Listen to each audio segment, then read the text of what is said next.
सुप्रिया सुळेंच्या बोलण्यामध्ये आणि आम्ही जे बोललो ते त्यांच्या ऐकण्यामध्ये मला असं वाटतं कुठेतरी गॅप मला दिसते आहे।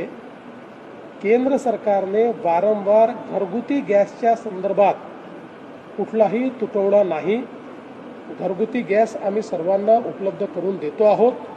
त्याकरता प्रतिदिवशी जेवढे सिलेंडर आपल्याला लागतात ते आमच्याकडे उपलब्ध आहेत हे सांगितलेलं आहे।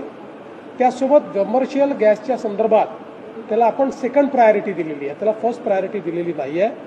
त्या संदर्भातली आपली पोझिशन काय आहे हे केंद्र सरकारने क्लिअर केलं आहे। जाणीवपूर्वक लोकांच्या मनात संभ्रम तयार करायचा, लोकांना रांगेत उभं करायला लावायचं, भीतीपोटी जेव्हा लोक रांगेत उभे राहतात किंवा सिलेंडरचं साठे बाजार किंवा आपल्या घरी एक सिलेंडर असताना परत एक अजून घेऊन ठेवा की बाबा अन्यथा उद्या जर टंचाई झाली तर काय करायचं, हे जे भीतीपोटी अनेक वेळा लोक करतात, या गोष्टी होऊ नये म्हणूनच केंद्र सरकारने स्पष्टपणे सांगितलं आहे की एक सिलेंडर मिळाल्यानंतर 23 दिवसाच्या अंतरानेच दुसरं सिलेंडर तुम्हाला त्या ठिकाणी प्राप्त होऊ शकेल, हे क्लिअर कट सांगितलं।